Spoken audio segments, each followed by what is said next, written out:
You can go to our website, www.freshchoicetobacco.com, to find the minor repair guide. And that's also going to show you step by step how to disassemble the machine,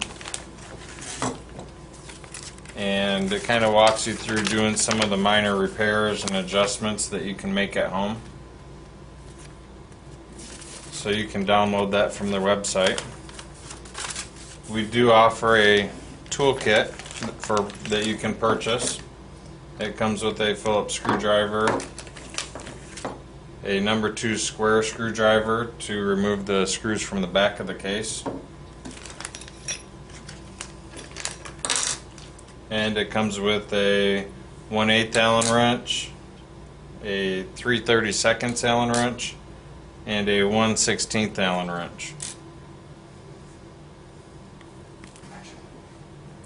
Now I'm going to take you through the steps of removing the machine assembly from the case. You'll have 10 screws in the back that you'll want to remove with the number 2 square screwdriver.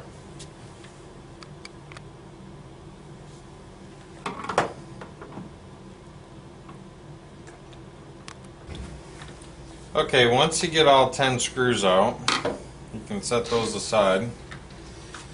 You want to open the back case sort of like a book.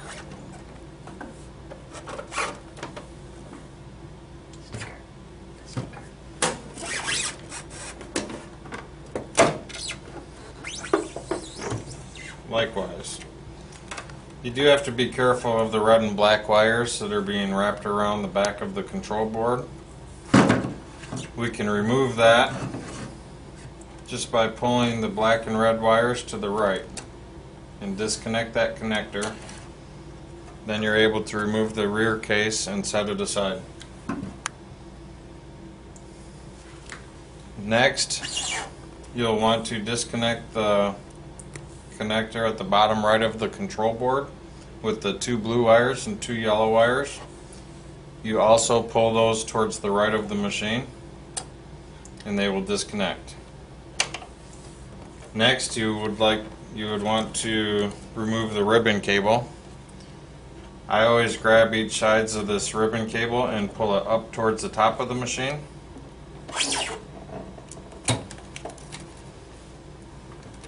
Once you have those disconnected, we need to remove 4 screws to remove the machine assembly from the front case. 2 of the screws are going to be located in the bottom, down by the vents under here. There's 1 screw here to the right of the motor on the right, and there's 1 screw that kind of hides behind these wires, just to the left of the hopper. So we'll remove those 4 screws.